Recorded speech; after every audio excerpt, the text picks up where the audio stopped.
Mis padres me llamaron sobrante y, cuando nació el hijo dorado, me enviaron a un internado. Desde el momento en que nací, supe que mi existencia no había sido bien recibida. Mi historia comenzó con el apodo cruel de sobrante, asignado desde el instante en que mi hermana, la Golden Child, llegó al mundo. Mis padres, Christopher y Caroline Hastings, encarnaban la cúspide del lujo y la alta sociedad en San Francisco. Vivían en una mansión majestuosa, con columnas blancas, jardines perfectamente cuidados, pisos de mármol y candelabros de cristal, el tipo de hogar que parecía sacado de una revista de élite. Sin embargo, tras esa fachada de opulencia se ocultaba un vacío emocional inmenso. Yo era el hijo no deseado, el error que ellos nunca quisieron, y desde muy pequeño comprendí que mi existencia representaba una afrenta a sus sueños. Siempre anhelaron tener dos hijas perfectas, y mi nacimiento significó la ruptura de ese ideal, una traición al plan que habían soñado. Recuerdo claramente aquella noche en la que, siendo apenas un niño de 5 años, pude oír a mis padres discutir en su habitación. Las voces, cargadas de rabia y desesperación, me hicieron comprender que, para ellos, yo no era más que un obstáculo, un recordatorio constante de que algo había salido mal. Mi padre trataba de justificar que estas cosas pasan, mientras mi madre, en un arranque de histeria, exclamaba que yo no encajaba en el molde de la perfección que habían deseado. Aquella conversación se quedó grabada en mi memoria y marcó el inicio de una vida llena de dolor y soledad, en la que la indiferencia y el desprecio se convertirían en mis compañeros inseparables.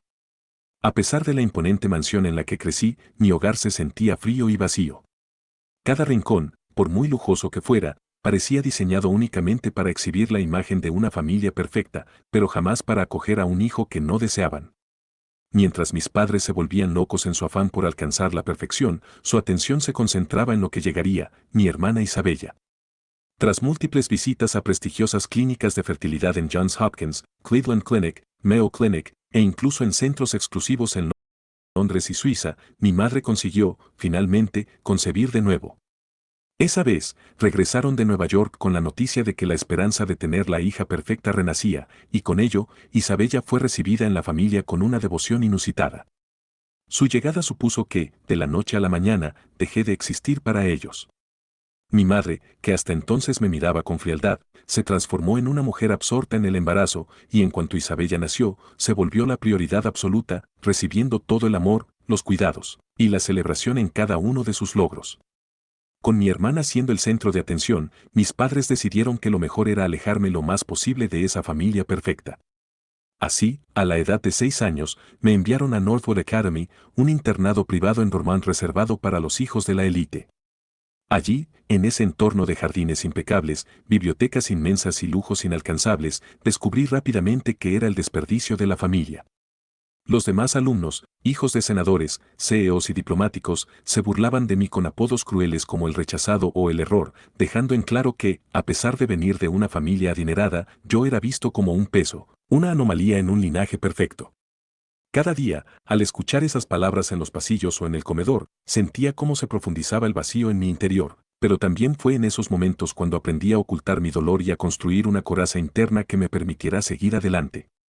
A lo largo de mis años en Northwood, la indiferencia de mis padres se hizo aún más evidente. Sus visitas, tan escasas como frías, se limitaban a revisiones de mis calificaciones o breves sermones sobre mi comportamiento. Mientras ellos se esmeraban en exaltar a Isabella, quien se convertía en la niña prodigio de la familia, yo me sumía en la rutina de estudiar y aguantar las humillaciones de mis compañeros. La soledad se volvió mi aliada, y aunque estaba rodeado de gente, siempre me sentía aislado, como si mi propia existencia no importara. El único consuelo que encontraba era en mi tío David, el hermano menor de mi padre, un hombre sencillo que trabajaba en una fábrica en Oakland. A diferencia de mis padres, David me mostraba un cariño sincero. En sus visitas, me llevaba a comer, a ver partidos de béisbol y me ofrecía, aunque de forma silenciosa, el apoyo que tanto anhelaba. Esos momentos, aunque breves, me hacían sentir que, al menos, había alguien en el mundo que me valoraba. El paso del tiempo me enseñó a aceptar que el afecto verdadero no vendría de la sangre, sino que debía forjarlo con mis propias manos. Al graduarme de Northwood Academy, sentí una mezcla de alivio y determinación. Estaba listo para cortar los lazos con una familia que me había rechazado y para forjar mi propio destino. Decidí estudiar en la London School of Economics, LSE, un lugar que representaba la oportunidad de reinventarme lejos del ambiente tóxico de San Francisco. Llegar a Londres fue a la vez liberador y desafiante. En la vibrante capital británica, descubrí una nueva forma de ver el mundo, pero también me enfrenté a una élite local con sus propias reglas y jerarquías. Mi acento americano y mi pasado me convirtieron en blanco fácil de burlas y comentarios despectivos. Sin embargo, en medio de esa adversidad, encontré en Tom, un joven de Toronto que compartía mis frustraciones, un amigo y confidente. Juntos, nos unimos en la convicción de que no queríamos ser simples empleados de un sistema heredado, sino que queríamos construir algo propio, algo que nos permitiera escapar de la sombra de nuestros orígenes. Durante mis años en LSE, me sumergí en el estudio de las finanzas y el corretaje, impulsado por la firme determinación de demostrar que podía triunfar sin la ayuda del apellido Hastings. Fue allí donde, poco a poco, comencé a soñar con la idea de fundar mi propia firma de corretaje. La universidad se convirtió en el terreno fértil de ideas y aspiraciones, y en ese ambiente académico conocí a Emily, una estudiante de economía de Manchester. Emily provenía de una familia de clase media, y su determinación y visión de futuro me inspiraron de inmediato. Con ella, por primera vez, sentí que alguien veía en mí a un hombre, no al hijo rechazado. Junto a Tom, compartíamos el sueño de fundar una firma en Nueva York, el epicentro financiero del mundo, y así nació la idea de Evergreen Capital. Con sacrificios, prácticas y el ahorro de cada oportunidad, logramos reunir 250,000 pesos, una suma modesta pero suficiente para dar los primeros pasos hacia lo que sería nuestro gran sueño. El traslado a Nueva York marcó el inicio de una nueva etapa en mi vida. Evergreen Capital se instaló en una pequeña oficina en Midtown y, desde el primer día, nos vimos inmersos en una lucha constante por ganarnos la confianza de un mercado dominado por gigantes con décadas de historia. Cada jornada se convertía en una batalla de 12 horas, en la que competíamos contra firmas con billones en activos. Aún así, cada pequeño logro, cada cliente que depositaba su fe en nosotros, era una victoria personal y profesional. Mientras yo luchaba en el mundo de las finanzas, mis padres continuaban con su indiferencia y desprecio, y mi hermana Isabella, convertida en la encarnación de la perfección, usaba las redes sociales para recordar a todos que yo era el error de la familia. En un evento benéfico en el que fui obligado a participar, Isabella se acercó con una sonrisa falsa y me dijo que solo estaba allí para completar la foto familiar. Esa humillación fue el colofón de mi decisión. Esa noche tomé un vuelo a Londres y jamás volví a mirar atrás. La vida en Nueva York, junto a Tom y Emily, comenzó a darme la libertad que tanto anhelaba. Sin embargo, el pasado nunca se desvanece por completo.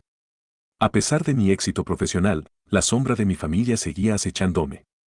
Fue entonces cuando recibí una llamada inesperada de mi tío David, quien, después de semanas sin contacto, me informó que se encontraba mal. Al llegar a Oakland, me enfrenté a la desgarradora realidad. Mi querido tío, el único que me había mostrado un amor incondicional, estaba combatiendo un cáncer en fase 4. David había ocultado su enfermedad para no ser una carga, pero el destino fue implacable y, a pesar de mis esfuerzos, falleció al día siguiente. Su muerte me sumió en una profunda tristeza y culpa, pues sentí que no había podido hacer lo suficiente para salvarlo. Sin embargo, en medio del dolor, descubrí que David había dejado todo lo que poseía para mí, su pequeño apartamento, algunos ahorros y objetos personales que, más que materiales, simbolizaban el único vínculo de amor verdadero que había conocido. Ese legado se convirtió en mi mayor tesoro, el recordatorio tangible de que, a pesar de todo, alguien había creído en mí. Poco tiempo después del funeral, la pesadilla familiar resurgió en forma de una carta del abogado de mis padres. En ella se anunciaba que estaban impugnando el testamento de mi tío, alegando que David no estaba en pleno uso de sus facultades al firmarlo. Comprendí en ese instante que mi madre, siempre tan calculadora y fría, había ideado esta jugada para arrebatarme el último símbolo del amor incondicional que había recibido. Lo que siguió fue una amarga batalla legal. Durante meses, mis padres, con el respaldo de los abogados más poderosos, intentaron pintarme como un hijo ingrato y oportunista, manipulando pruebas y sembrando rumores en la prensa financiera. Con la ayuda de Emily y Tom, contratamos nuestro propio equipo legal y luchamos no solo por el dinero, sino por el honor de haber sido el único que estuvo presente en los momentos críticos de la vida de mi tío. Finalmente, tras un proceso arduo y lleno de intrigas, el juez falló a mi favor, ratificando el testamento de David y confirmándome como su legítimo heredero. Esa victoria, aunque no llenó el vacío que había dejado la ausencia de mis padres, supuso una reivindicación personal. Había demostrado que, a pesar de haber sido rechazado desde mi nacimiento, yo era capaz de forjar mi propio destino. Sin embargo, la guerra con mis padres estaba lejos de haber terminado. Apenas recuperado de la batalla legal, llegó el golpe devastador de que Hastings Financial Group, la empresa de mi padre, anunciara una expansión hacia el mundo del corretaje. Con este movimiento, competían directamente contra Evergreen Capital. La maniobra se aprovechaba de la investigación del SEC, que había surgido a raíz de una denuncia anónima acusándonos de operar con información privilegiada. Aunque sabíamos que se trataba de una trampa orquestada por mis padres para destruir mi reputación, el daño fue inmediato. Algunos clientes retiraron sus fondos y la incertidumbre se extendió por el mercado. Durante semanas, el ambiente se llenó de rumores y sospechas, y la imagen de Evergreen Capital quedó manchada por acusaciones infundadas. Fue en ese momento de desesperación cuando Tom, con su habitual agudeza, me propuso una idea arriesgada pero necesaria: pivotar el negocio hacia el emergente mundo de la tecnología financiera y las criptomonedas. La idea consistía en reorientar nuestra firma para atender a emprendedores tecnológicos, startups y a inversores dispuestos a asumir riesgos en un mercado en constante cambio. La decisión no fue fácil y generó debates acalorados entre nosotros, especialmente con Emily, quien valoraba la estabilidad y la seguridad. Sin embargo, al analizar la situación, comprendimos que si no nos adaptábamos, estaríamos condenados a la ruina frente a la implacable maquinaria de Hastings Financial. Con determinación, reestructuramos Evergreen Capital, apostando por un enfoque innovador que combinara las finanzas tradicionales con las nuevas tecnologías. Gracias a esta transformación, no solo logramos recuperar la confianza de nuestros clientes, sino que también atrajimos a nuevos inversores, entre ellos el multimillonario Liam Harris, cuya fortuna en el mundo cripto fue clave para nuestra supervivencia.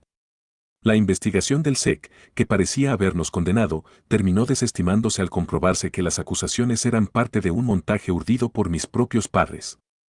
Esa victoria, aunque costosa, fue un hito que consolidó mi identidad. Había pasado de ser el hijo rechazado a convertirme en un empresario capaz de reinventarse y de desafiar a quienes intentaron destruirme. La transformación de Evergreen Capital no solo salvó la firma, sino que también me permitió redefinir mi identidad. Dejé de ser el niño error de los Hastings para convertirme en un hombre que, a pesar de sus orígenes dolorosos, había construido su propio camino con sudor, lágrimas y perseverancia. Cada nuevo cliente, cada logro en el volátil mundo de las finanzas tecnológicas, era una reafirmación de que yo no necesitaba la aprobación de aquellos que me habían despreciado. Con el tiempo, la firma creció de una pequeña oficina en Midtown a un despacho moderno con vistas panorámicas a Manhattan, y nuestros activos bajo gestión se dispararon, alcanzando cifras que nunca hubiera imaginado en mi infancia. Sin embargo, a pesar de los éxitos profesionales, la herida emocional del rechazo familiar nunca sanó por completo. En las noches solitarias, cuando el bullicio de la ciudad se calmaba, me encontraba reflexionando sobre la crueldad de mi infancia, sobre la mansión de los Hastings y la frialdad con la que me trataron. Aquellos momentos de dolor se entrelazaban con la satisfacción de haber logrado algo por mí mismo, y me recordaban que cada cicatriz era prueba de mi capacidad para superar lo imposible. A través de la lucha contra las manipulaciones de mis padres y el desprecio de una familia que jamás me quiso, aprendí que el verdadero valor reside en la fuerza interior y en la habilidad de transformar la adversidad en oportunidades. En esos momentos en que la noche se hace interminable y el silencio se convierte en mi única compañía, recuerdo las lecciones que el destino me ha enseñado. Cada lágrima derramada, cada palabra cruel pronunciada en mi contra, me ha impulsado a buscar la superación personal. He aprendido que la resiliencia no es un don que se tiene de nacimiento, sino una habilidad que se cultiva con el paso del tiempo y a través de las experiencias dolorosas.